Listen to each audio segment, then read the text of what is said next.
we're reading from chapter 10, The Opulence of the Absolute.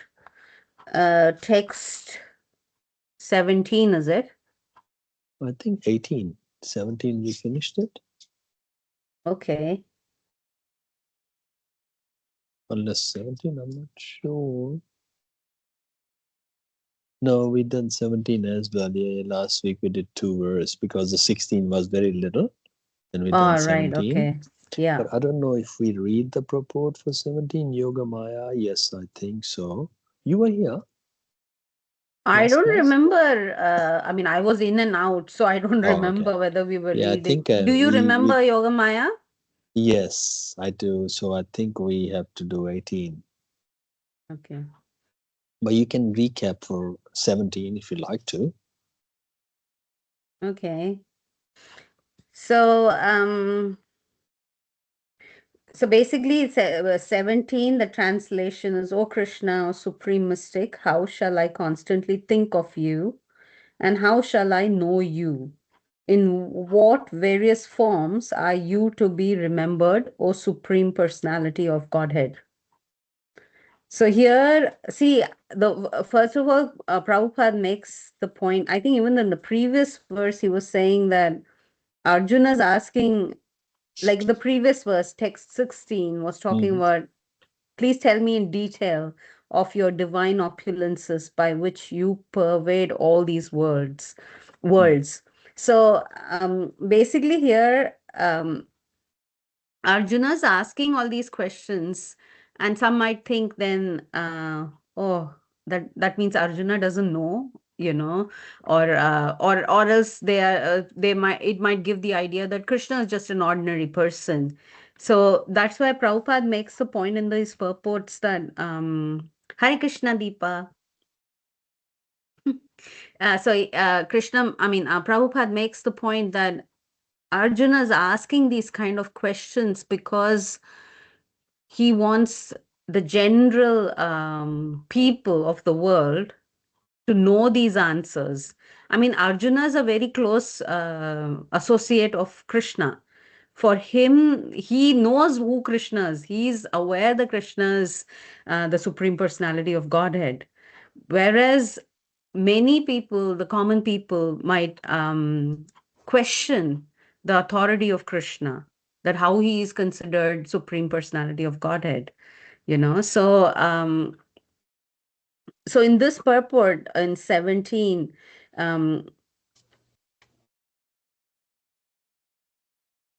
it's talking about Yoga Maya, about how Yoga Maya actually covers over Krishna so that he is not visible to the people. So who's Yoga Maya? Yoga Maya is Krishna's internal potency. So you could say she is Subhadra, Jagannath's sister. At the same time, I mean, I think there are 18 forms or something of this internal potency, Yoga Maya. But there is Mahamaya also, who's Durga. She is the one who's controlling the material world. And Yoga Maya's purpose is to protect Krishna. I mean, Krishna doesn't really need protection. I mean, he's the be all and end all of everything and everyone, you could say. However, um, he's not going to exhibit himself to people who don't believe in him or trust him or anything like that, right? Who don't know him. So why would if somebody is inimical to you, will you kind of go and hang around with them? Or you would want to unnecessarily make contact with them? No. So you could say it's a similar kind of thing where if people are thinking, oh, Krishna's like, oh, he's just an ordinary man, he just he was also born like us or something like that, then it doesn't really have any substance. So Krishna is not going to make himself um, visible to them, these kind of people. And that's where this Yoga Maya comes in, where she puts her um, you could say curtain. She puts a curtain in such a way that Krishna cannot be seen. And that's why now Arjuna is asking this question, how can we see you? Because see, I think here Prabhupada makes the point that because the last line of that purport is because materialists cannot understand Krishna spiritually, they are advised to concentrate the mind on physical things and try to see how Krishna is manifested by physical representations. That's why many times, some people used to ask Prabhupada, "Have you seen God?" So the whole thing is, unless you don't see something, people think that doesn't exist. But then you can also ask questions like, "Oh, how do you know then Antarctica is there?" You haven't seen Antarctica. Have you been to Antarctica to see Antarctica? So how do you know Antarctica is there? Isn't it?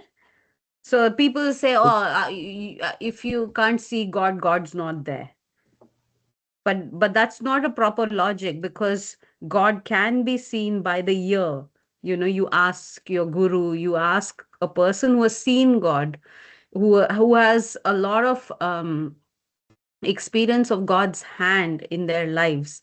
And when you hear from them, you can realize that there is God. So you can see through the ear as well. It's not necessary that you have to see through the eye But only. how do you convince an atheist means Krishna was a god? Like he says, oh, this is the energy, like, or sun is an energy, or the we are breathing that air is an energy, and so how do Our you dear friend convince? is here.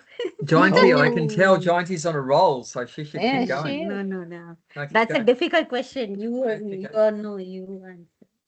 But I think if, as we have discussed many times, that everybody is at a different level, Level, Mm. yes. different, and however we perceive of God, Yeah, it's okay. It's their path for the moment. acceptable. So it's okay if it's energy, it's okay. Let them feel it as energy. I mean, that's kind of where I'm coming from. Like, it's okay. Hmm. It Uh, is. I mean, Mm.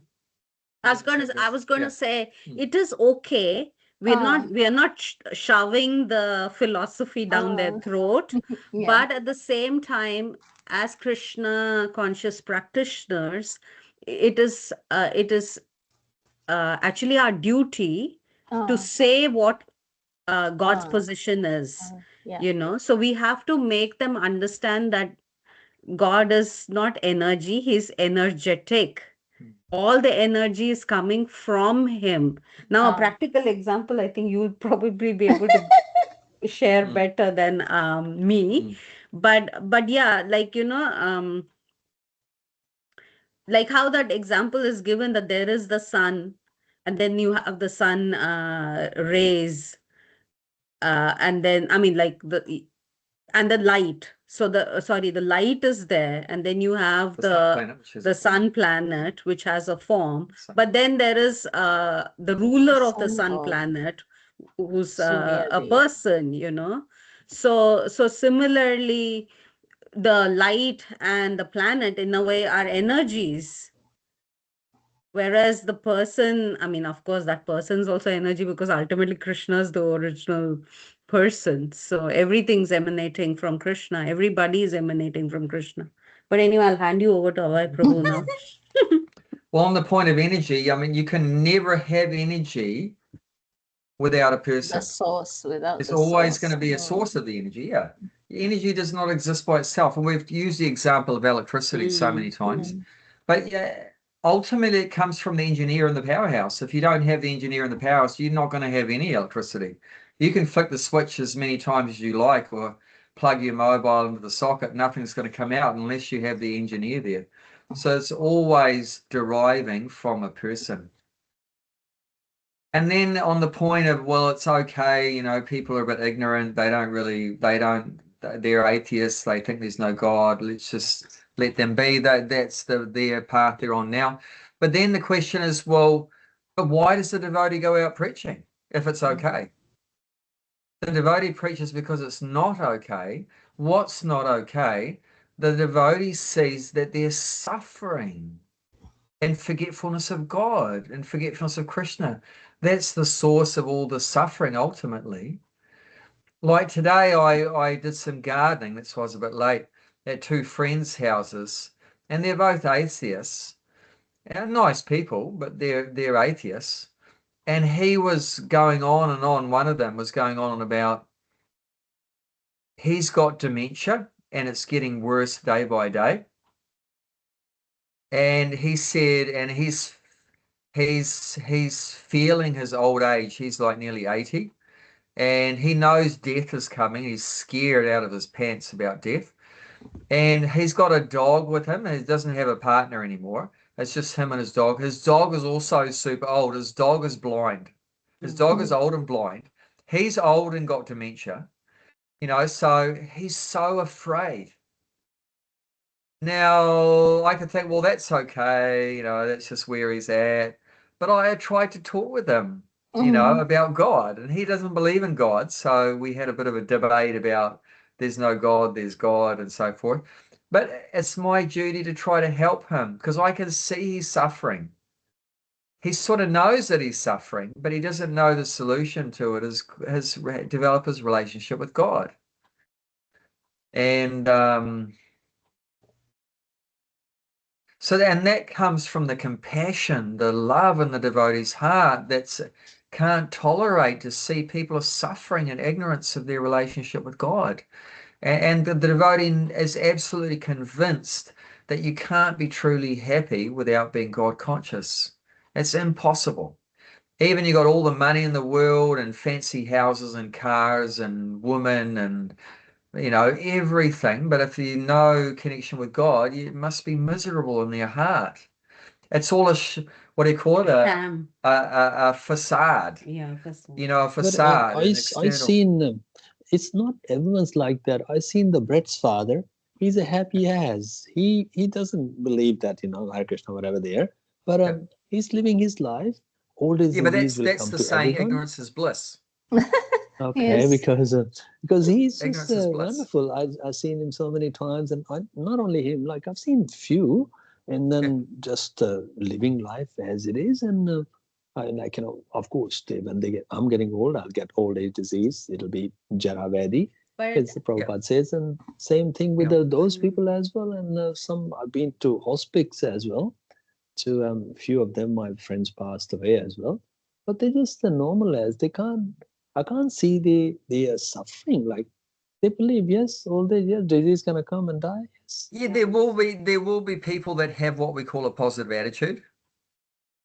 And but that's not going to help the positive attitude. I mean, it will help during the life, but at the time of death, every person is going to be held accountable for their karma.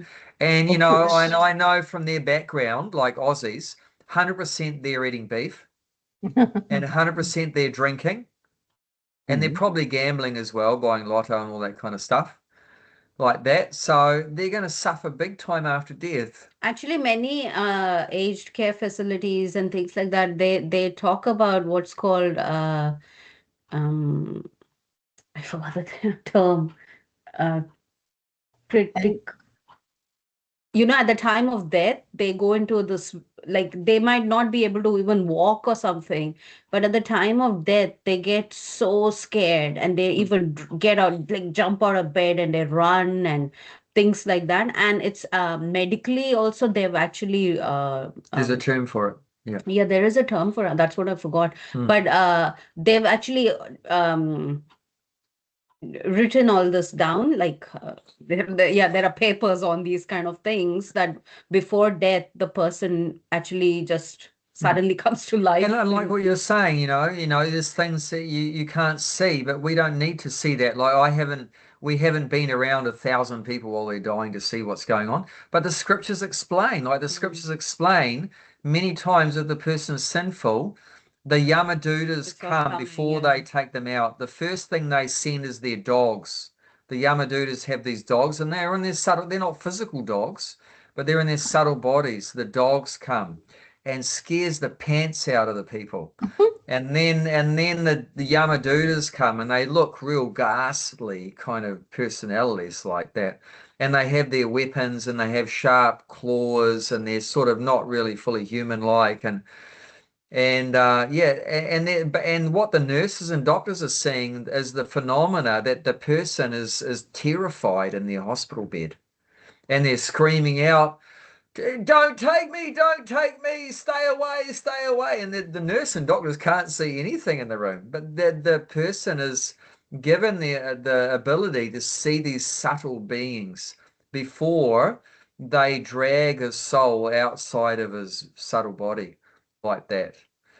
And they normally pass stool and urine and everything like that, and they're just terrified like that. And normally if someone's sinful, they're dragged out through the anus.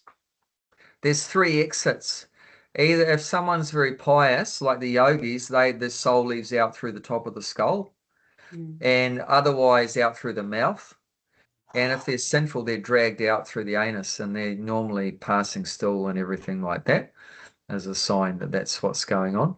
So they might be saying, yeah, she'll be right, mate. It's all good, bro. You know, no worries. I don't care about getting old and sick and that. But you can say whatever you like, but at the time of death, it's terrifying. And then after death, you know, punished in hellish planets. And there's not just one hell. There's many described in the 5th canto of Srimad Bhagavatam.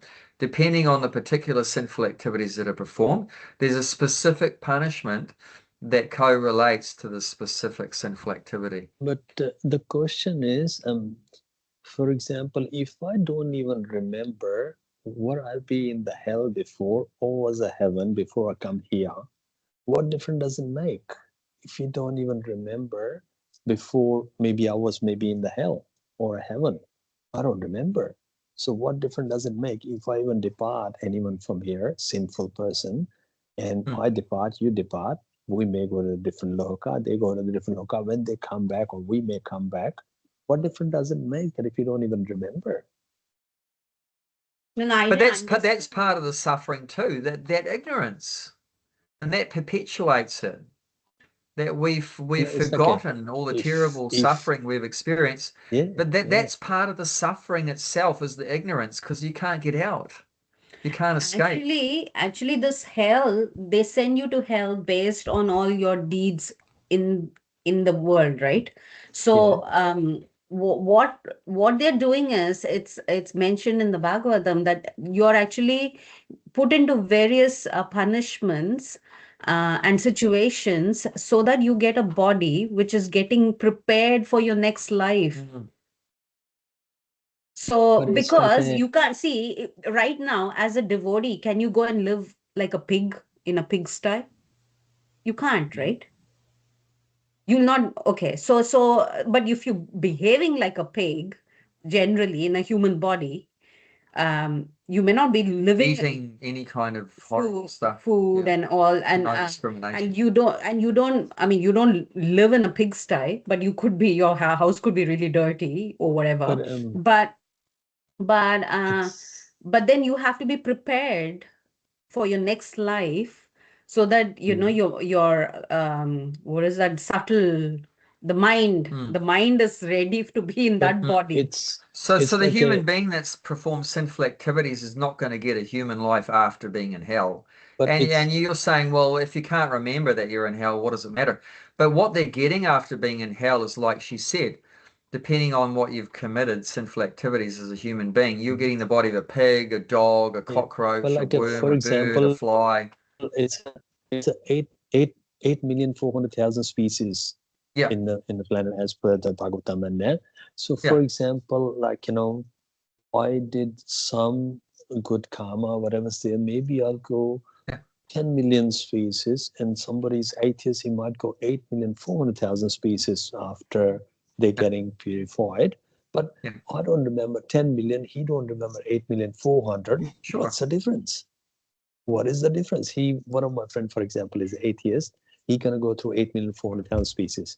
And I read the scriptures, don't do the good karma, and I might go 10 million, like maybe 8,400,000, I might go 2,400,000 species through to go through with the end. So neither he remember nor I remember. What is the difference then? if we both don't remember, he go with the 8,400,000 species. I go only 2 million Well, you species. will get back faster. But Is we're that all? missing What is out. the The difference? soul is missing out on so much ecstatic, loving relationship with If God. you, That's if the you don't even problem. remember, I know, what is but your that's what soul my is like question is. asleep, you know. So Yes. you just wasting your existence. But We're okay, wasting our for existence. example, Just I waken up today, or maybe this life I waking up. Yeah. My friend, he's an atheist. He waking up maybe, after 1,000 years. Okay. Yeah. I mean, so many lives he went through. And then I waking up now, he waking up 1,000 years. And eventually we both went to the like wherever Krishna Loka, things like that. Yeah. And then he don't remember, neither I do remember. Yeah, okay, but I mean, Gulshan, if your daughter spent her whole life asleep in the bed, what would you think? Deeper, if your boys spent their whole life asleep in the bed, what would you think? Just a waste of your existence. But Just it's sleeping in your boy and my ignorance. daughter, they're not really yours and mine anyway. We just cling to that, yes. I know, Yes, but this yeah, is mine, this but is mine. how would you feel about that? So a devotee sees that's miserable. You're just spending your life as your soul is completely asleep. Only your physical body, subtle body is acting according to the different karmic reactions and everything, and the soul is just completely out to lunch. You know, it's Sleeping, completely yeah. zonked out and missing out on, like I said, that ecstatic relationship with God. But You we know, can. Prabhupada would sing Jaya Radha Madhava and just be stuck in mid-sentence because he went into ecstasy and tears would come out of his eyes sideways. The devotees in front of him would get wet from his tears. I mean, he's completely in ecstasy. I mean, that's tragic that we're not all feeling that we're just, just turn on the TV and like zombie out and drink some beer and eat some fish and chips. And it's like nothing we're getting. It's just like dead. We're just like dead, spiritually dead, and Prabhupada or any pure devotee is just completely in bliss. Hearing about Krishna, talking about Krishna, sharing Krishna with others like that is just so nice. Yeah. I mean, But we I can't. know that, see, because I was like spiritually dead before I met the devotees, and I know what it was like then, and I know what it's like now. And it's like just complete opposite, apart. I remember I was always in anxiety or fear or just bored. Either I was in anxiety or I was bored. Those are massive things, in people's lives. Either they're in anxiety or stress, or they're just bored, and I know how that feels. It doesn't feel good. And now, for the last 33 plus years, it just feels great all the time. I'm not Yeah. having tears out of my But eyes sideways, but for still, I don't Not have yet. that me, anxiety or boredom anymore. for me, But I was But a I have joker. cried, with some special feelings, not to the degree of Prabhupada like a water pistol, but I have felt great bliss like we that. And can. those few moments of like great bliss, it just pushes me to go to try to get it again because it just feels so good. Mm. Even if we're connected with Krishna for 1 minute or 2 minutes, that like leaves everything else and materialistic consciousness for dead. You can't compare those few moments that I got of like feeling connected somewhat with Krishna. It just is, you can't compare that with any kind of happiness in the material world. Nothing. And that's why devotees can sacrifice it all, but because they realize it's insignificant. It's insignificant. We can share our experiences and tell what we know, and Yeah. but at the end of the day, End of they the day, have the goes awareness, and then and it's their and path. We can't. I yeah, know, I We end of know. the Yeah. day, But you were end of the saying, day, it's okay. But I mean, from the devotee's point of view, they're not feeling it's okay because they know the potential. Yeah. The potential of every soul is a lot more than just eating, sleeping, mating, and defending, and going through a body which is growing old, getting sick, and dying, and going through it all again. The devotee knows you have so much more potential. You can be in your eternal form of bliss and knowledge, Satchidananda Vigraha, having a loving relationship with the most attractive, ecstatic person that exists, Krishna, all attractive, like that eternally, like that, and make a permanent solution to Deepa the started miseries crying. of birth, old age, disease, and death. Like that, it's just the devotee knows that and wants, everyone to get an opportunity to taste that nectar that we're all anxious for. I mean, let's face it, everyone that exists is searching for happiness. But are we finding it in material life? No, it's not possible because we don't belong here. We're spiritual beings in a material world. It's the opposite. We're eternal, but everything in the everything in the material is temporary. How can that work? We're conscious, but everything in the material is like dead matter, unconscious. And our nature is to always be happy and blissful, but everything in the material is so miserable, like that, full of suffering. How can we be happy, with that, satisfied with that? So they are satisfied with that because they're so ignorant. But the devotee's not ignorant. So the devotee's not going to accept that it's okay because really it's not for the soul. It's not okay. And Prabhupada gives the example, if you take a fish out of the water and you put it on the land and you give it the best facilities, TV, fridge, stereo system, nice food, everything, is it going to be happy? No, because it doesn't belong on the land. It's going to be happy only when you put it back in the water. So we're all like a fish out of water in the material world. And if someone's saying that they're happy in that fish out of water, then they're really ignorant. They're really ignorant. And we don't, and they might say it's okay, but no, we know it's not okay. They have so much more potential than that. It's sad when that's a real sad state when they think that they're happy, even in the most miserable situation, that they're happy. And this is the meaning of Maya. That's what Maya does. One of her functions completely covers over your true understanding and intelligence and making you think that you're happy even in a miserable state. And Prabhupada gives a nice example too, you go into a hospital, and the person's got his leg up in a cast and he's got needles out of his arms and everything like that, and it's all broken to pieces. And you go and ask him, how are you doing, mate? He'll say, I'm okay, I'm fine. But what's that? What is that? That's not okay. At least he's positive. Yeah. That's suffering. I've been to the hospice. My Yeah. friend passed away. He's got the same time the tumor. I've got that cancer same time. Yeah. And his wife says, look, he's about the time. I said, okay. And then I said, how you doing, Andrew? He said, yeah, I'm fine, mate.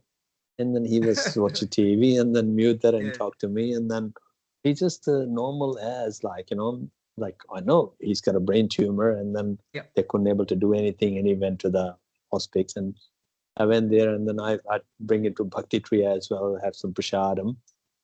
And he was just a normal person, as he passed away, nice and peaceful. Yeah, it's I was thinking maybe prasadam makes that a little kirtan and all back in 2018. In 19, he passed away.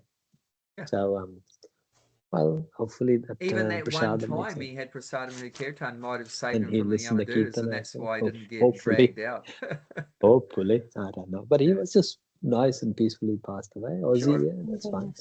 And we don't know what everyone's destination is going to be or whatever. Yeah, We don't know what our that's own right. destination is going to We be. don't know. But the We don't point know. is that a devotee is enjoying, Krishna consciousness and convinced about the benefit of the value of Krishna consciousness, and likes to try to share that with others. And like you say, if you don't want to take it, that's all right. Like the guys I spoke to today, he didn't want to take it any further, but I made an effort, and I had to make an effort.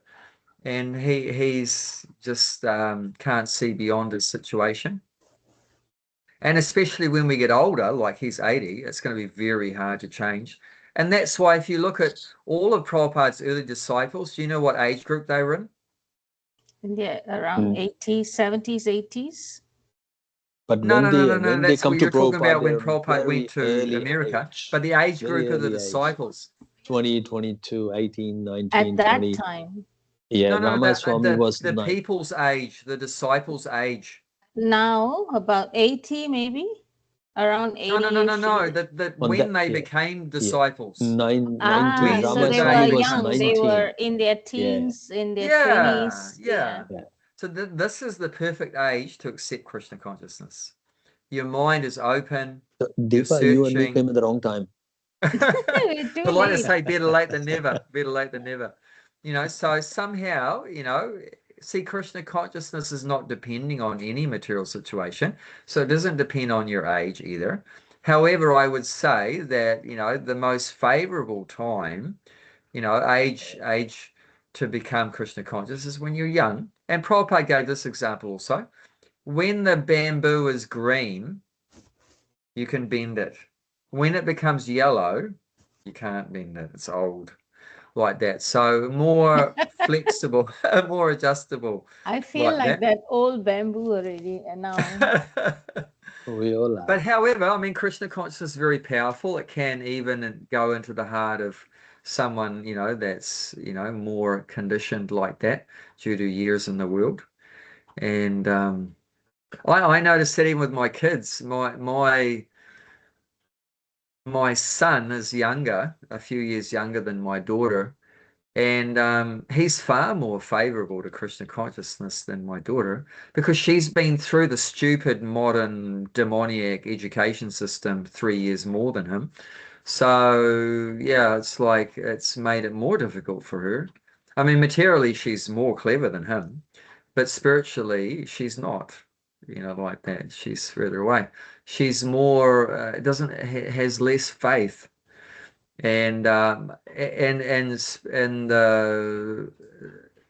spiritual side of life, and more faith in the material side of life, like that, which is not so good.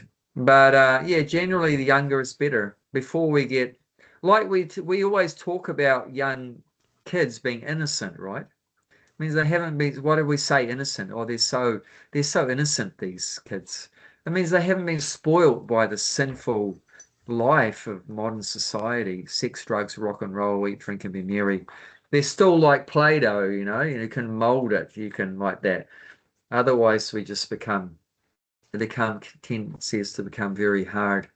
Do you think we should have to mold it in very early age and tell them not to use sex, drugs, and rock and roll? And how did they find out this is the pleasure when they haven't been to the other side?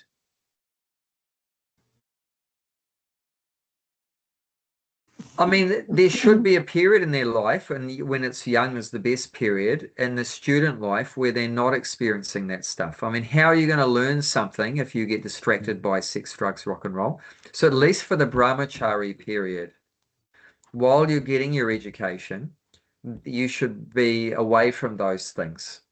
Even they find, right? What do you call it? Co-education means boys and girls are learning together. What do you call it what's the opposite of co-education? When it's just girls' school or boys' school. Girls and the boys. You know what I mean anyway. Yeah. They've found that the kids learn better in a girls' school and a boys' school rather than put them all together. Because you put them all together, they're thinking about each other rather than what you're trying to learn, you know. So it makes sense, you know. And we're not saying your whole life you can't have sex or whatever, or you can't decide what you want to eat. But at least for that student period, there needs to be some regulations, and then you'll do better at that. And then, yeah, you got freedom after that once you've received your education. But there's a good chance if you've received a proper education, like in a gurukul situation of a guru, that you're not going to go down that track of sex, drugs, rock and roll. Sure, there might be sex, you'll be a grihasta, but you'll be regulated. Means with one person, you'll have sex with one person rather than 10, 15, 100 unlimited, like that, and end up with AIDS, you know, a decade later and die of AIDS, you know, horrible disease, you know, sexually transmitted diseases and so many things. So yeah, there's a good chance you'll be more regulated, under control your life, and you'll get your happiness from inside. You'll get your happiness more from inside. But we're giving everyone the chance by giving them the knowledge early in life, and then you can make a choice. I was disappointed that I was only given one kind of education when I was young. I only presented the materialistic alternative. I wasn't given a choice between materialistic and full spiritual realization. It would have been much better to you give them all different options like that, and then they can choose. That's based on your karma. Yeah. That was your path. Krishna decided. Yeah, Krishna decided 20 years you live in the atheist or whichever family is. After that, you have to be. So this is all designed by the Krishna. Yeah. And then what's designed by Krishna is the Gurukul system, and everything is designed by Krishna. Yeah, that's right. Yeah, so Krishna we've gone away from what atheist Krishna wants. life first 20 years, and after that will be spiritual life. So that's the first 20 years you are atheist, after the spiritual. Okay. But I'm sure Krishna would have preferred that I be Krishna conscious right from the beginning. But because of my karma or whatever, I wasn't. Yeah, but based on your karma. What the devotees want to do is try to the devotees are actually interfering with people's karma. But that's a good kind of interference. And believe me, it can be interfered with. Actually, bhakti is the only thing that can interfere with karma. Normally, you can't change your karma. But I'll give you one example. Prabhupada said, if you go before the deities in a temple and you clap your hands in the arti, Prabhupada said the lines on your hands have been changed. That means it said your destiny is written on your hands. So Prabhupada's indicating that, and that's what the scriptures say, that actually bhakti can change your destiny, can change your karma like that. And the devotees want it to be changed, because the karma is not good. If it was good, we wouldn't be here in the material world. We're here in the material world because it's bad, like that. So we want to make it good. And like I said, that comes back to the compassion. It comes back to the love and the compassion in the devotee's heart. We want everyone to go onwards and upwards. We want everyone to live happily ever after in the spiritual world. We don't want people to just keep cycling in the law of karma. The law of karma is very hard to get out of that. You go up, you go down, you go up, you go down. The only way to get out of that is by either the mercy of God when he comes, or the mercy of his devotees, his servants. And why does Krishna, and we've looked at that before, in like 1869. Why does Krishna love the devotees so much, and why are they so dear to him? Because they preach. They try to, deliver these souls who are locked in the cycle of karma. Krishna says in 1868, no one is more dear to me. 69. Than, 69. No servant in this world more dear dear to than me he. that will know. No. There'll ever be one. Yeah. So why are they so dear to Krishna? Because they're interfering with people's lives. He was sex, drugs, and rock and roll, and you went in there and said, Hare Krishna, here's some prasadam, here's a Bhagavad Gita. You interfered with his karma, and Krishna loves you for doing that. Krishna loves you for doing that. Because Krishna's not going to interfere, because he gives everyone that free choice. He's not going to interfere. But the devotee is said to be even more merciful than God himself. More merciful than God himself. He'll interfere. He'll try to give it to you. And if you don't want to take it, okay, I'm not going to force it. I'm not going to, chop your head off if you don't take the Bhagavad Gita. But at least we're going to try.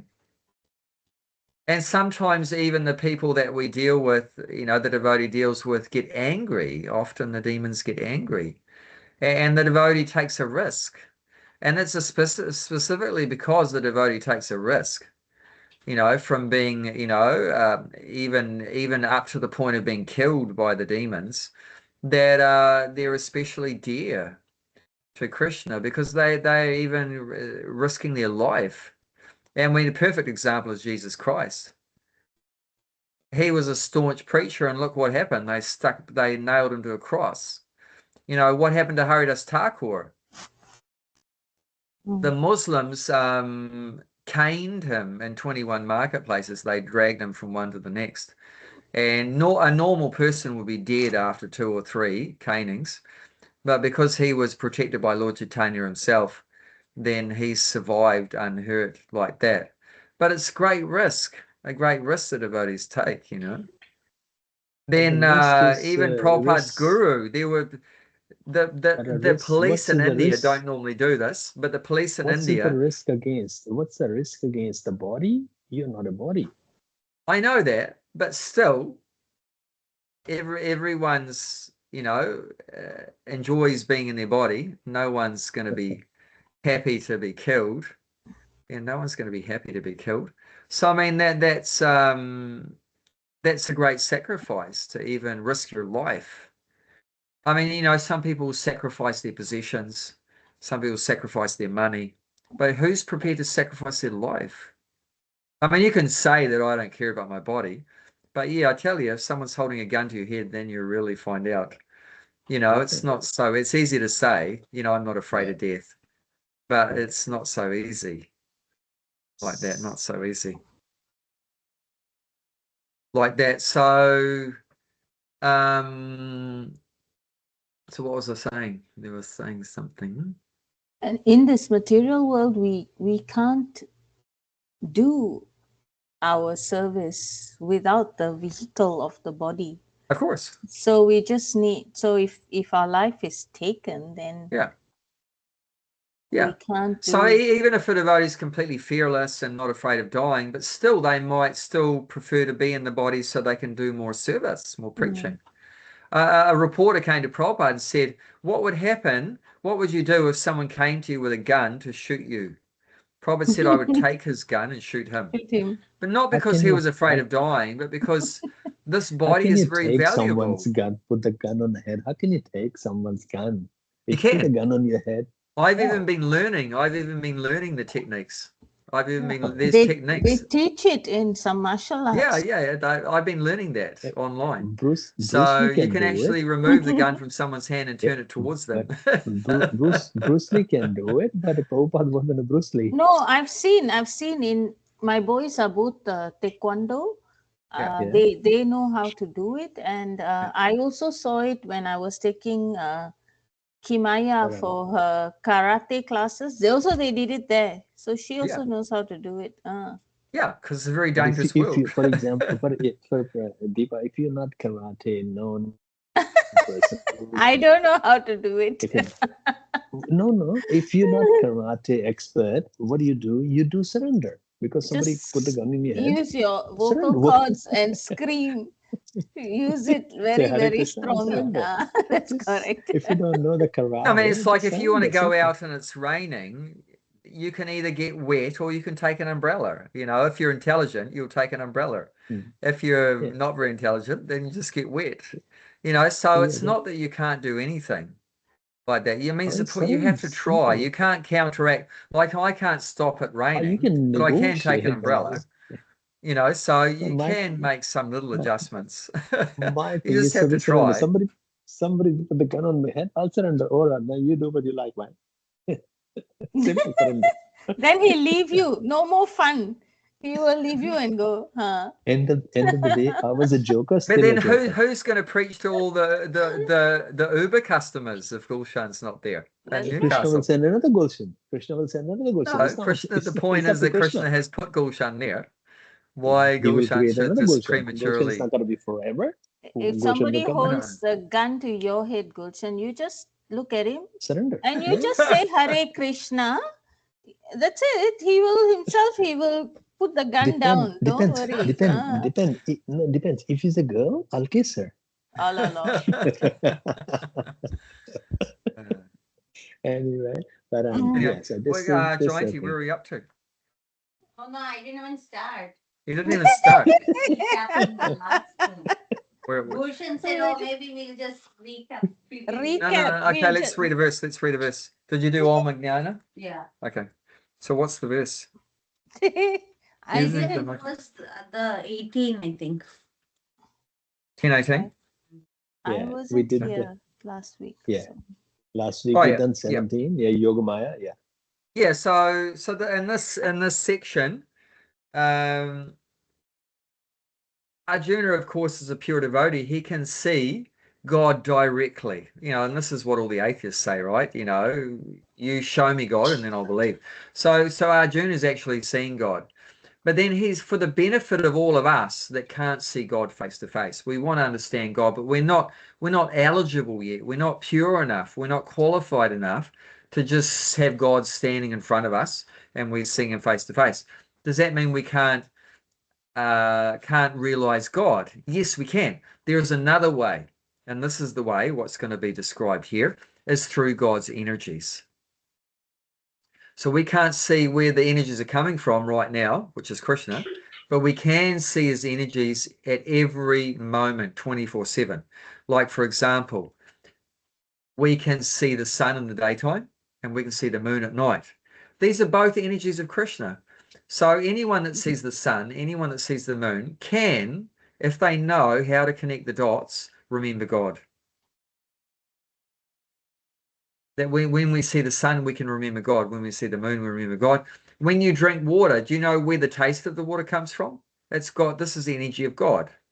It says in the seventh chapter, earth, water, fire, air, and space, mind, intelligence, false ego, these are my energies. So is there anyone that doesn't drink water? No, we all drink water. So, but the point is, if you learn the art, every time you drink water, you can become Krishna conscious. You can remember So Krishna. the thing is Krishna create us, and then he create air needs as well, because he know that Gulshan or Abhay can't live without breath or water. So he create breath and water, and he create us, because the both goes together. He can't just create Everything us goes together. Yes. Yeah, that's right. So if he create the water, there's no Gulshan. What's the point? There's a Gulshan and the water. It's like something goes together, like a coffee and the newspaper. Yeah. Fish and the chips. And then this is a way you can convince atheists that there's God, because it's so complicated.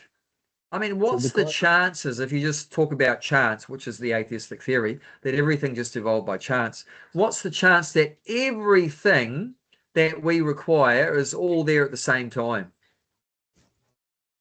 It's all there. All the food comes from the earth. That's all there. The water that we need, pure water to drink, is all there. Air, we need pure air to breathe. The body can't work without any of these things. We need fire to keep warm. Like we lit the fire this morning. It was like 5 degrees outside, like that. So we lit the fire and everything like that. So we need the sun. If the sun, they say that if the sun was a little bit further away from the earth than what it is, we'd be an ice block. Ice age. If it's a little bit closer than what it is, we'd be a potato chip. Would be fried, like that. So it's just so amazing, the organization of everything. This is what I was trying to explain to this 80-year-old guy today, but he couldn't get it because his brain is dead. But it's just so highly organized. What's the chances of all these things magically appearing at the same time out of nothing, which is what materialists say? It all come from a big bang, basically nothing, and it just all got organized somehow, miraculously. The chances of that is 0.0000000000000000001%. That's why they're still buying lotto, because there's the chance. It's crazy. At least they're positive. One time, Sir Isaac Newton, I think it was him, one great scientist, he made a little model of the universe. Tiny little replica of all the planets, and made a real cool little model, all the planets there and the orbits and everything.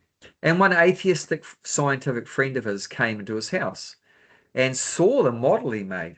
He said, "Wow, that's amazing. Wow, who made it?" And Newton said, "Nobody." "Oh, come on. What do you mean, nobody? No, tell me who made it." "No, nobody." He said, "That's what you say. You say there's no one no one created it. It just happened by chance." So this little model, This little model, he said, is far, far less complex than the real universe. Yeah. You get that? That tiny little model, which is on a table, is pathetic. It's insignificant compared to the complexity of the real universe. And you idiot, you say the real universe has no one in control, no one that made it, created it, but you can't accept that the little one on the table was made by chance. How can the little one on the table can be made by chance, but the big one can't be? You know, that this doesn't make any sense. So where's the logic? So you can defeat anybody by this if they are actually going to behave logically and reasonably. The problem is these people are not logical and they're not reasonable. They're just stuck in their ways. They're just blindly following some belief that doesn't make any sense like that. Yeah, because of their karma too. But yeah, I mean, they think that they're the real scientists and they are into logic and reasoning. But actually, everything they deal with is completely illogical and unreasonable. Because like that. their input is all through the senses, the five senses. So they don't know anything outside of the senses. I mean, they Or- say that, but they don't follow that. Because, no, that, okay, if it's they- only by the senses, you say everything was a Big Bang. Did you see the Big Bang? Who saw the Big Bang? Nobody saw the Big Bang. So if it's only you're going to believe in something you well, saw with your senses, then they did will you say, see a monkey give birth to a human? Who saw that? Oh yeah, I saw. Oh, good. no, Get but real. it's like No one if you saw didn't, that. if you no one saw, then they can say, did you see Krishna create this planet? No, I didn't see. You didn't And see. I'm not saying I did. Yeah. I'm not saying I Ah. did. But they say Yeah. that they only accept what they see with their senses. But it's a lie. It's completely a lie. They believe in atoms. What you tell me, which atheist has ever seen an atom? Or a neutron or a proton or, whatever. That's all lies. I only believe what I see. But everything, the basis of all their philosophy is things that they have not seen. So you tell me, where's the truth in that? It's all lies. It's all deceit. They're like we say, the four defects of a conditioned soul. We make mistakes. We're subject to illusion. We have imperfect senses and we have a cheating propensity. They're cheating. They're just cheats. So If they were honest, okay, they would accept that. If Krishna is the perfect, What's that? Krishna is a perfect. Krishna's perfect, of course. Perfect. How can the perfect can create imperfect? Oh, that he didn't. No, it's not imperfect. It's not Because imperfect. you say we got four defects.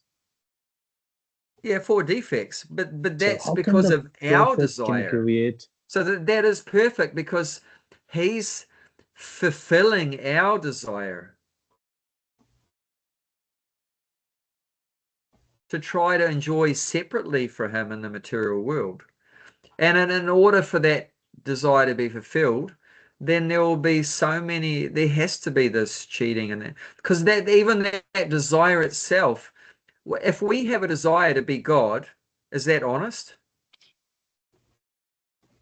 So then who is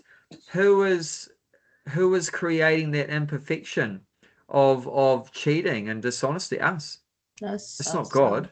He had to create it because that's what you want. But then people will criticize, but that's imperfect that God gave us free choice. If he created, he's responsible. No, not at all. How we pay back? No, because that was your choice, not his choice. Okay. His choice is that you continue serving him with love in the spiritual world. But there's that verse in the 4th chapter, I think it is, where he's not responsible for any of our activities. Yeah. I'm trying to find that verse. But not responsible. Okay. What's that? Let's see. He's 4th chapter of verse chapter 4. Yeah, it's somewhere in the 4th Okay. chapter, I think. I'll just have a quick look. I wouldn't find it. There we go.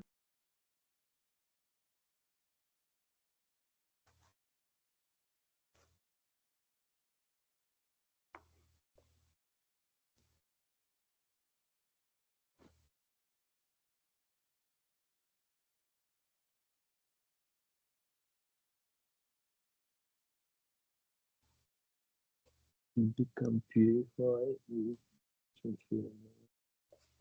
4:14, no? What does it say? 4:14 says, there is no work that affects me, nor do I aspire for the fruits of action.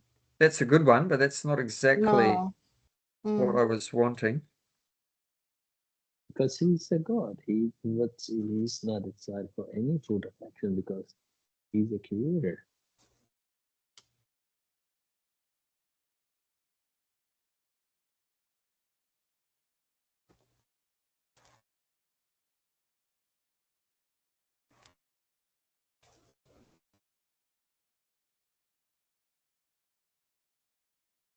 No, maybe it's not the 4th chapter, maybe it's in the 5th chapter. I thought it was in the 9th chapter. No, I don't think it's in the 9th chapter. Anyway, I can let you know later. I'll send it on WhatsApp. Mhm. But yeah, So he's the not cheating responsible thing- because we're responsible because we are the ones that are choosing to act in a particular way. So it's our responsibility. So it's like if someone Yeah, here it is. Here it is. Yeah, Jaunty found it. It's the Mhm. 5th chapter, text 15. 5:15. 5:15. Yeah, 5:15. Jayanti is the Okay. computer. She's Nor on does the fire Supreme tonight. That's Lord- good. Nor does the Supreme Lord assume anyone sinful or pious activity embodied in being, however, or bewildered because of the ignorance which covers their real knowledge. Mm. So if So yeah, if somebody he's not accountable for any good things or bad things that we do. And like it's saying here that we're bewildered because of the ignorance covering our real knowledge. So this is the cause of our suffering, that we're in ignorance. And in ignorance, sometimes we do good things and get the reaction for that, go to heaven. And sometimes we do bad things and get the reaction for that, go to hell. it's like a three mode of nature makes that sometimes you get angry, so you have mode of passion or ignorance, and sometimes you're in the very vulnerable, you're a mode of goodness. All three mode of they are ruled by Krishna. Yeah, and it's nothing to do with Krishna. But if these three Krishna mode made of nature, me Krishna, do this or that. No, it's not. That was our choice that we made, and in relation with the karma, and the karma that we're getting now, the particular happiness or the stress we're getting now is because of choices that we made in the past. So you can't just isolate one thing out, because what we're experiencing now is a reaction to the past, and what choices we're making now is creating our future. So in that way, we're the makers of our own destiny, because the actions we're doing now is creating our future, which in the future is the destiny, right? So the actions we're doing now.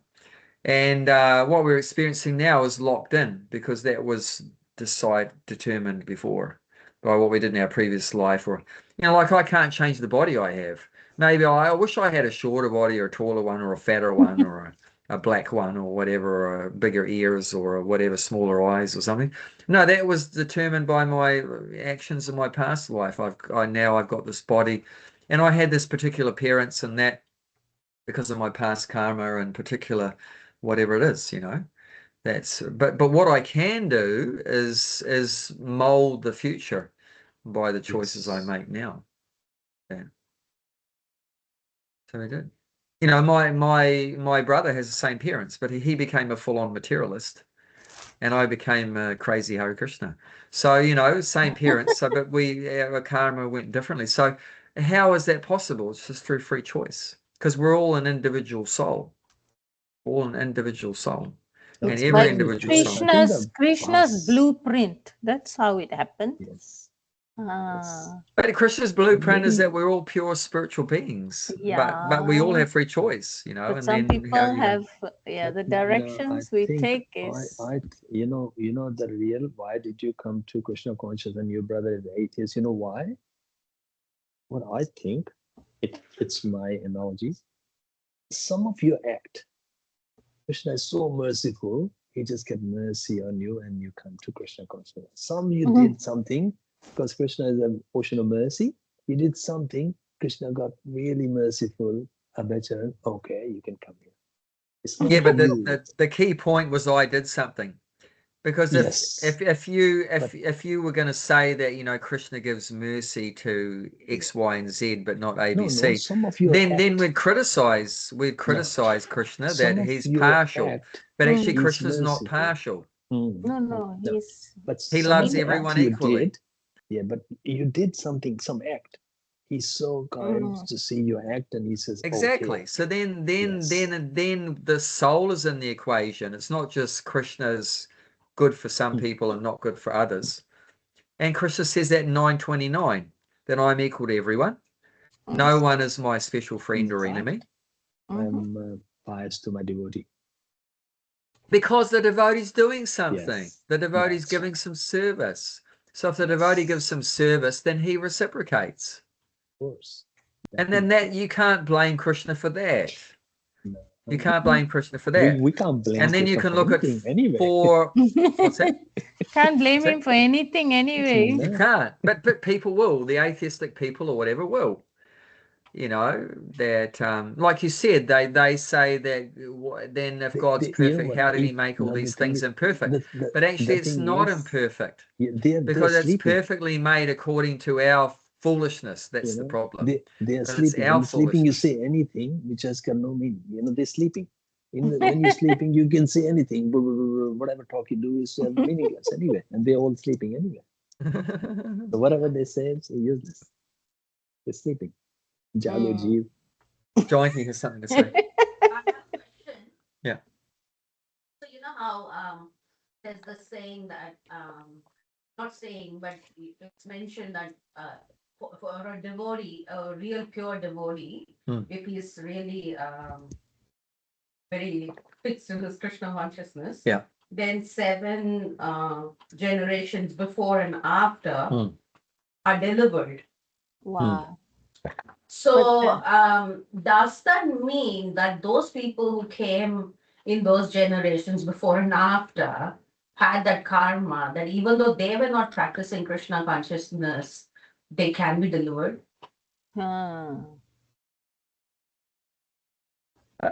Well, I mean, that's up to Krishna. I mean, there's so many different scenarios. You can't judge every scenario. I was just thinking of Prahlad because he was born in a demon family. Yeah.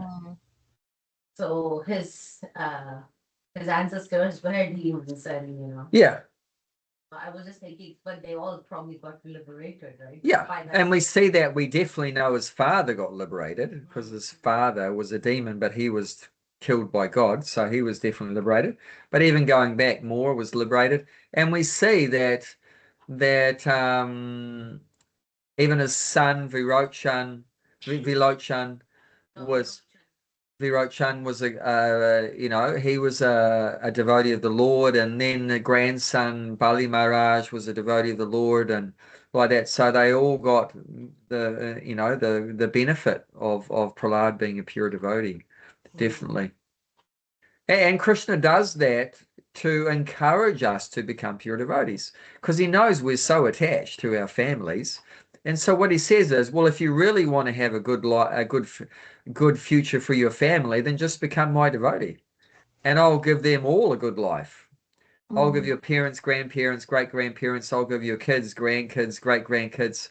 I'll make them all happily ever after. You just become a pure devotee. So he's trying his best to encourage us to become pure devotees. So you are a pure devotee, so your parents, your brother, everyone's just wiped out the karma. Trying to straight become one way ticket to Krishna Loka, all of them. That's not fair. Because if your brother is an atheist and he got liberated because of you, Wow. that's not fair. No, Why not? you can't find. Yeah. How Why come? not? Because he if he's an atheist, whatever if he slaughtered the cows and all that, he has to pay back because his brother is a devotee. Okay, it looks like you're a son of principle. You get passed without even exam. That's not fair. Yeah, but it doesn't say that they're going to get out of here in 2 seconds. They might have to go through a little bit before they get, their free ticket out of, what is it, in Monopoly, out of jail Get out free of jail card. free. Get out of jail free. So they've got the get out of jail free, but they still might have to go through. Krishna might arrange some purification. Even, Bali Maharaj had a get out of jail free card from his grandfather Prahlad Maharaj, but he still had to go through some tribulations. He became a great devotee of Lord Shiva. You can read that in the Krishna book, 10th canto. And he became very proud of that. And he ended up fighting against Krishna. He was fighting against Krishna. And Krishna, he was given a benediction from Lord Shiva because he pleased Lord Shiva by playing nice drums while Shiva was dancing. Oh yeah, Banasura, sorry. Yeah, Banasura. That was so.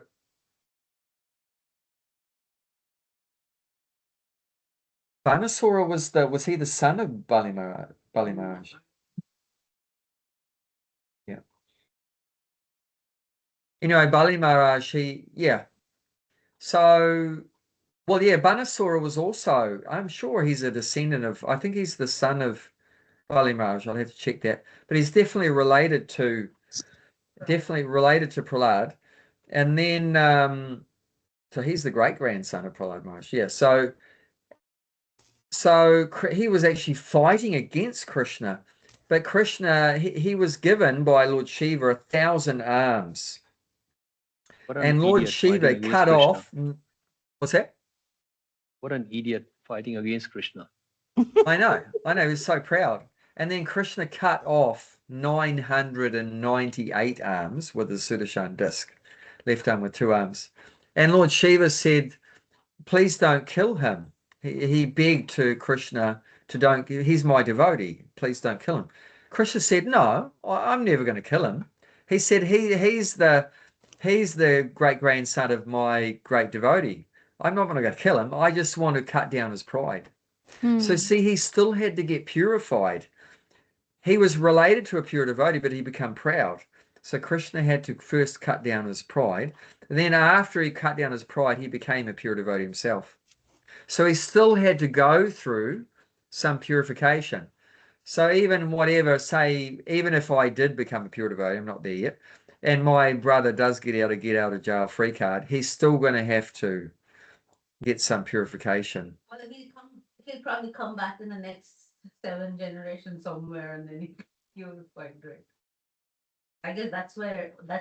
It's like because he's your brother, that's why he be treating as a lenient. If he's not your brother, someone else, he would be treated as a complete atheist. So now he will be treated as a half atheist. I don't know about that. Is it?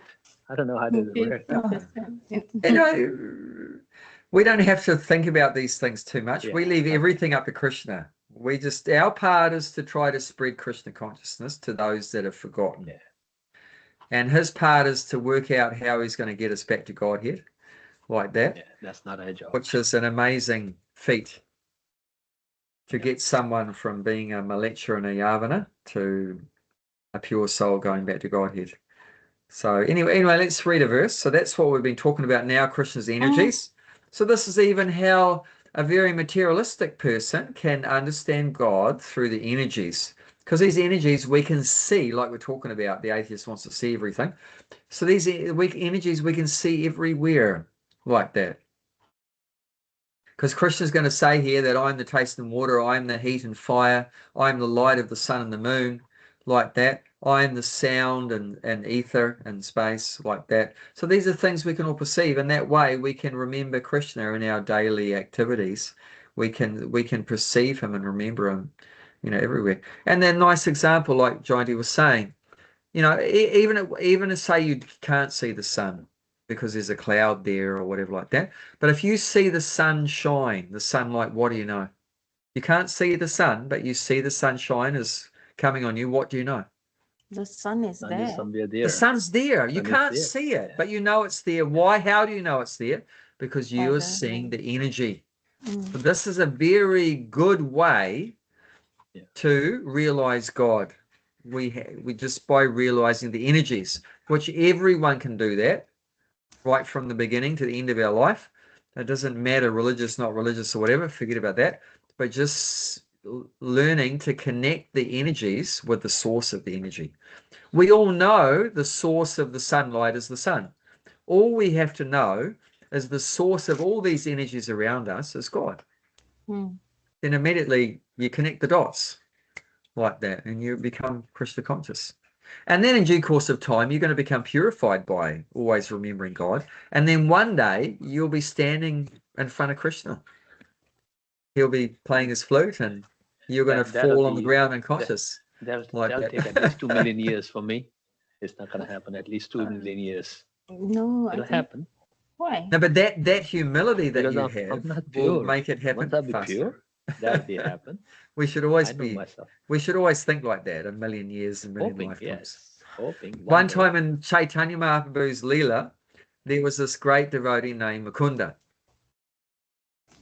Mukunda had one fault, which actually was probably arranged by Lord Chaitanya to show us. You've got to be careful. Mukunda had one fault, which is that he would associate with some impersonalists. And he would hear their philosophy, which is saying that, you know, God can't walk, God can't talk, God has no form, all this kind of stuff, which is real blasphemy like that. Imagine saying to you, Deepa and Gulshan, you're blind, you're deaf, you're dumb, you're stupid. You know, how would you like it? It's like insult after insult. So impersonalists are always doing that about God. They're always breaking him down that he has no personality. So Mukunda was hearing sometimes from these impersonalists. And Lord Chaitanya knew that. So he told his devotees, his massive group of devotees, I don't want to see Mukunda's face ever again. And Mukunda was like devastated because he had pure love for Krishna, for Lord Chaitanya. And the devotees on his behalf petitioned the Lord, please, can you just make an exception? You know, he's actually a really good devotee. You know, don't hold that against him. You know, please, can you, you know, see him?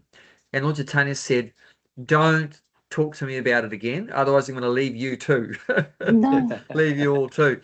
And then they finally said that, but there must be some time in the future when you'll give your mercy to Mukunda, sometime in the future. And he said, Lord Chaitanya said, after 10 million births. Oh. And then Mukunda was in the distance hiding, and he heard what Lord Chaitanya said, that he will again see Lord Chaitanya after 10 million births. He started dancing in ecstasy. Haribol! I will see after 10 million births. He was in such ecstasy. And then Lord Chaitanya, being in his heart, knew how he responded to that after 10 million births. And he told us devotees, go and bring him right now. But that humility was so nice, you know. And immediately that broke down, you know, all of his anarthas, all of his, you know, sinful reactions and everything like that due to bad association, that humility. And that, you know, how he was just tolerating the punishment he was receiving from Lord Chaitanya very humbly and everything. And immediately he said, instead of 10 million, it became right now. You know, so, but the point is a devotee should always be humble like that, and that's a good qualification. But the main thing is you have to actually feel humble. It's easy to talk humble. Like many devotees would say to Prabhupada, oh, Prabhupada, I'm the most fallen. Prabhupada said, you're not the most anything. You know, because that's the thing, we're just saying it. We don't really believe it. But we're just saying it just to impress people. Wow, that devotee is so humble. He's always saying, I'm the most fallen. You know, so that's the thing. That can be another way our mind tricks us. Because But first of all, you I try to think be the best. we should not be judged that if somebody said I'm rotten and fallen there, let the Krishna decide.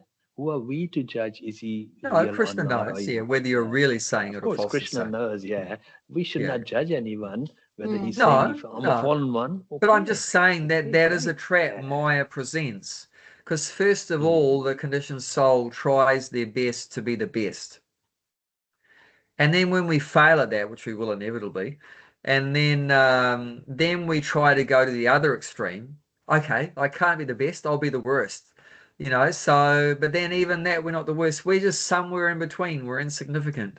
We're not the very best, and we're not the very worst either. We're just some insignificant soul, you know, trying to, you know, find our way in this horrible material world like that. So yeah, so but we should try to develop that in our heart, those feelings of humility, and then that will come out in our words and that too. But it's just what we do have to be careful about is our crazy mind cheating us and trying to pretend to others around us that we're, you know, very humble devotee and everything like that. The real evidence of humility, and you know what that is? You know what the real evidence of humility, rather than just saying, I'm the most fallen, I'm the most useless, pathetic, whatever, rotten, whatever, and bowing down 100,000 times. Do you know what the real evidence of humility is? Think of oneself. That's part of it, but no, that's not what I'm thinking. John is saying, think of ourselves less. Yeah, that's part of it. But when an authority tells us to do something, whether it's God as a supreme authority or a guru or whatever, or you're a local leader or whatever, you do what you're told. It's real humility is you just do what you're told. What is the original position of the soul? Do you know what that is? What's the constitutional position of the soul? What are we? Jivera Swarupoya, Krishnera Nichadas. We're a Nichadas of Krishna. Krishna's eternal servant. What's the position of a servant? What is a servant supposed to do? What's the job description of a servant? You have a relationship. You have a master and a servant. What's the job description of the servant? To follow Listen all to the instructions obey the of Yeah. others. You follow instructions. Prabhupada said disciple means when the guru says something, the disciple says, yes, Yes, sir. Like in the army military discipline, like that. So that's real humility, is when we're told to do something by an authority, we do it like that. Just lip service following is not, that's not it. But really, it's really shown by that complete obedience. And like Prabhupada's guru told him, you're an intelligent young man. You should go to the West and preach the message of Chaitanya Mahaprabhu in English language, and this will be good for you and good for everyone. Prabhupada took that to his heart, and he spent his life to carry that out. He gave his life to carry out that one order of his guru. Prabhupada's guru, final instruction Prabhupada gave him, very similar. And then he also said one other thing. He said to Prabhupada, if you ever get money, print books. And he did that. Whatever money he got, he printed books like anything. So that is humility. That is humility. Anyway, we've got 5 minutes. Let's read a verse. You said 10th chapter, text 19. 18. We didn't do 18. Okay, 18, okay. Vistarain Atmano Yogam. I want to hear from Deepa. She sings like a Gita. I really want to hear from you, Deepa. Can you sing? Can you do that? I want to hear. Why you put pressure on me now?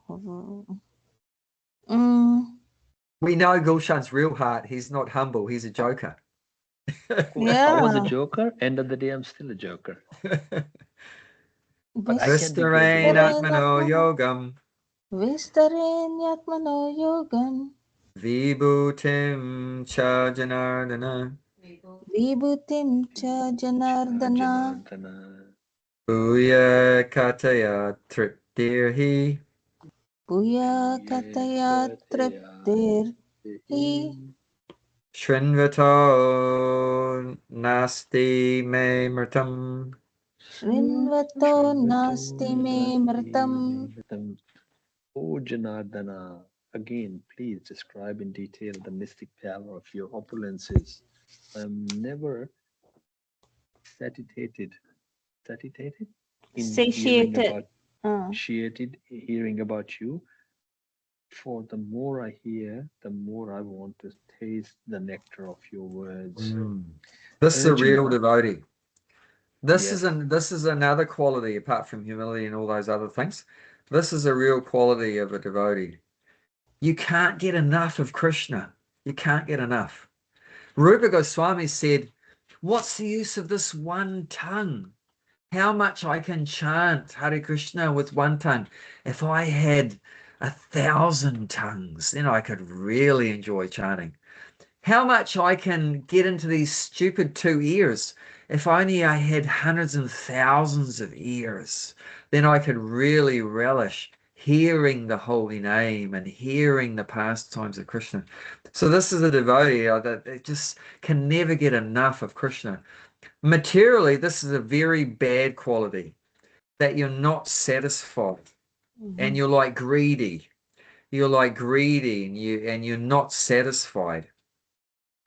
But spiritually, this greediness and not being satisfied is a very good quality.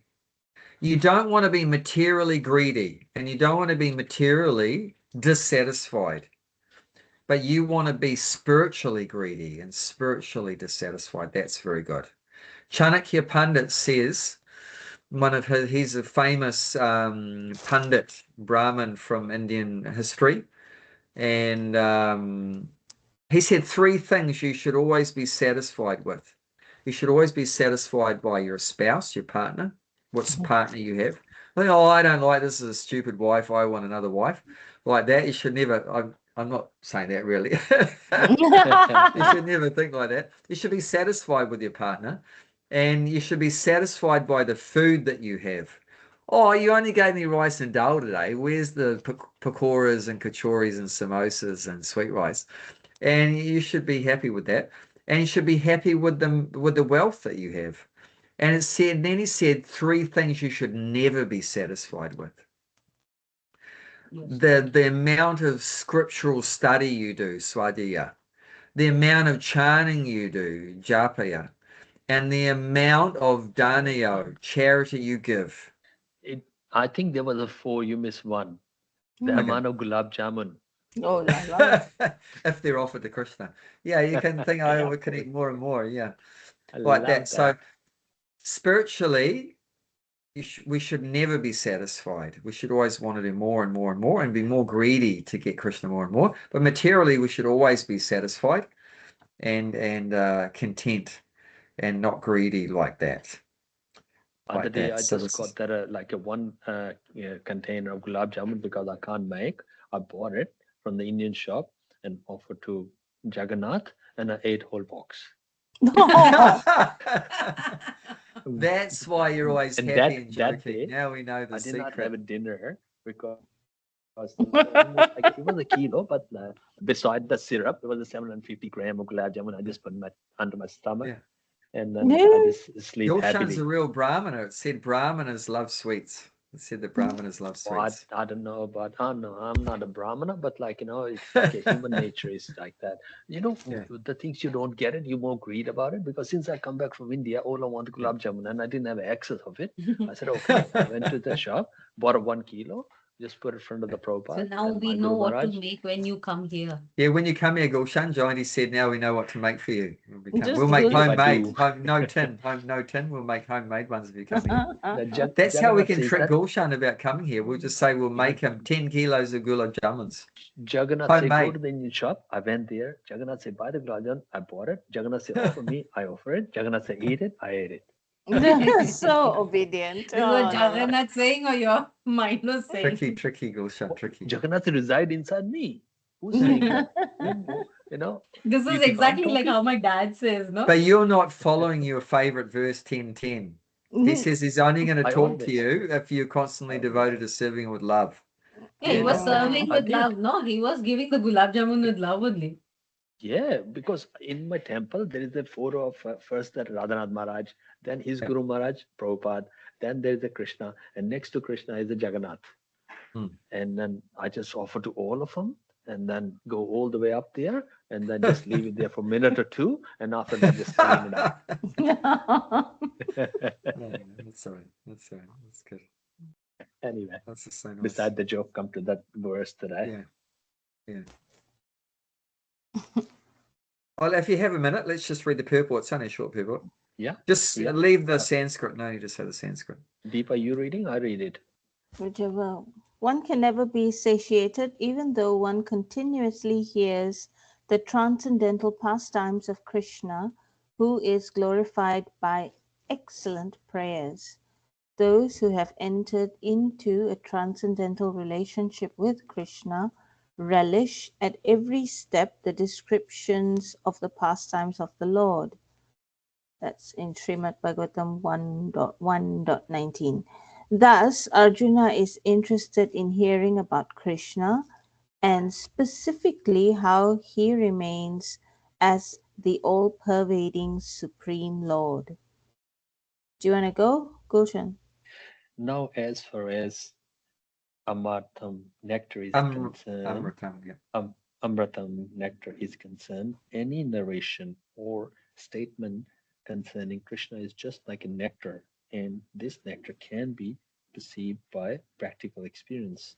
Modern stories, fiction, and histories are different from the transcendental pastime of the Lord in that one will tire of hearing mundane stories, but one never tires of Tires hearing Tires means get tired.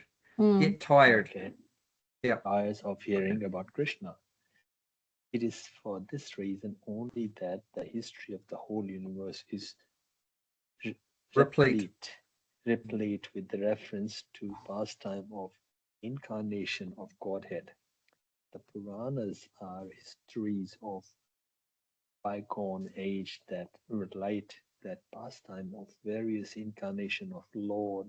In this way, the reading matter remains forever fresh despite repeated readings.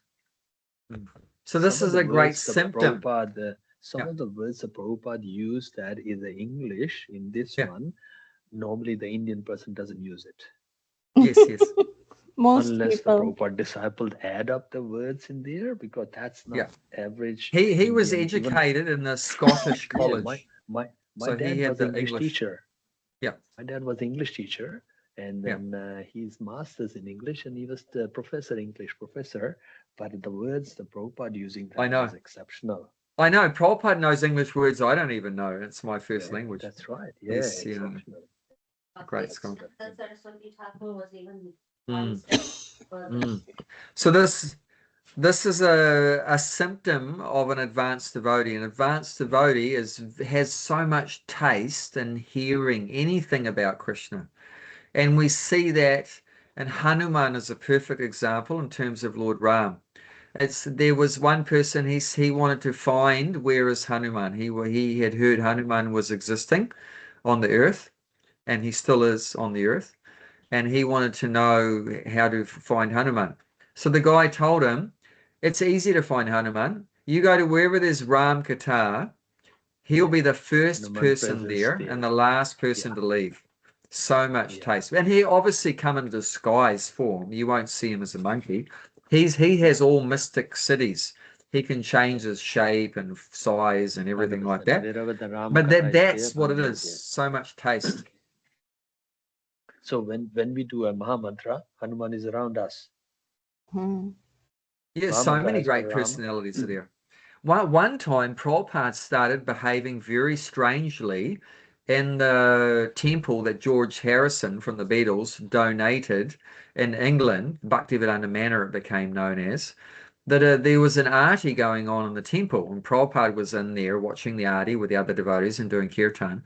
Prabhupada started to offer obeisances and prayers to it looked like nothing was there.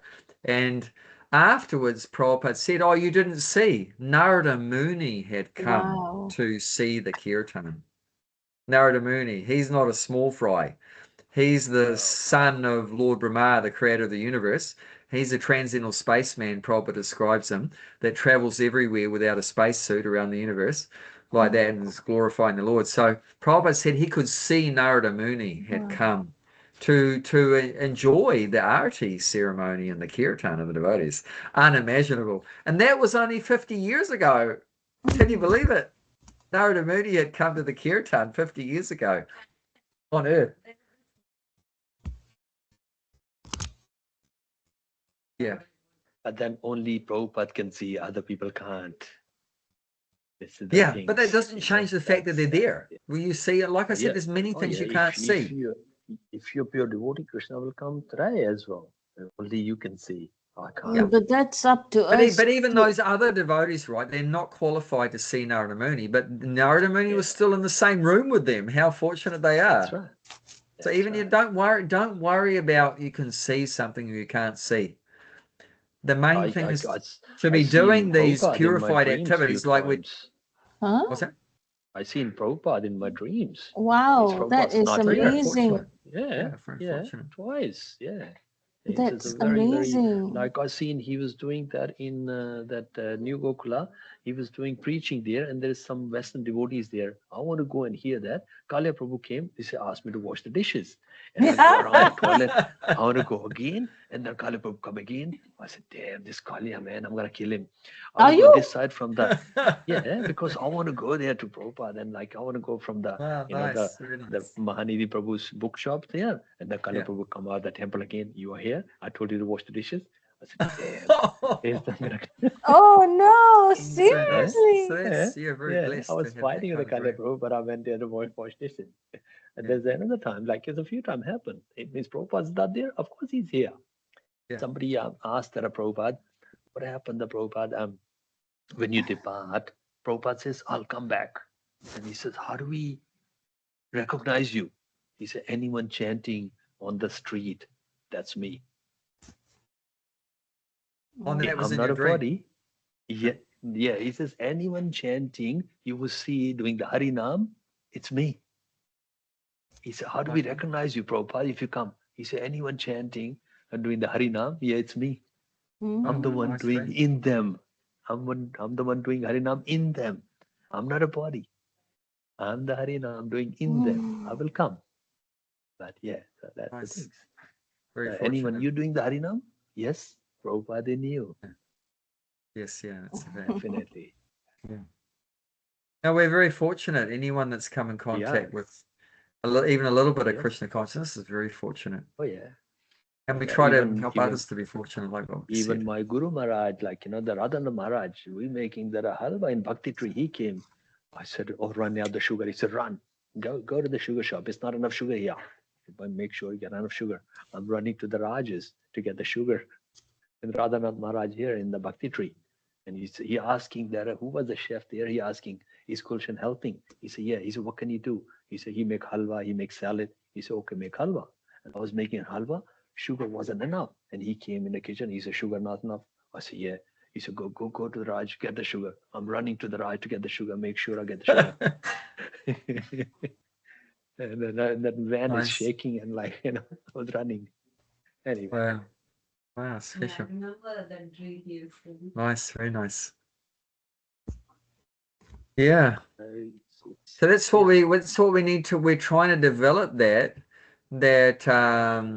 we've become very attracted in hearing about Krishna. If we can develop that point, then we know that we're on the right track.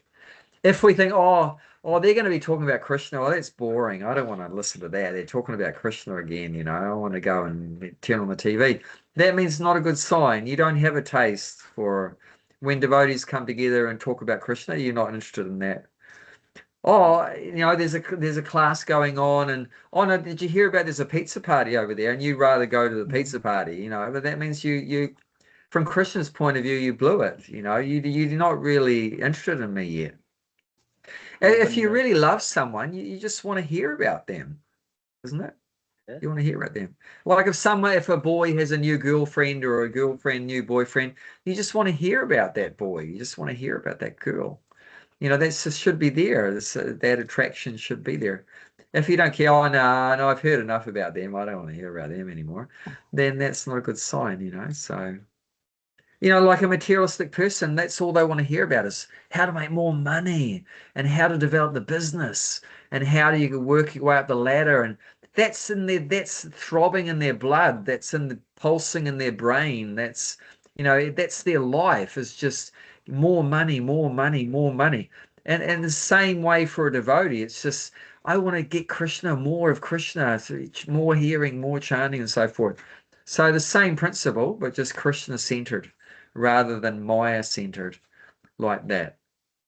But if we say we're a devotee, but no, I don't want to chant, I don't want to join the kirtan, I don't want to go on Harinam, I don't want to read the books, I don't want to go to class, I don't want to go to the arti, then what's that?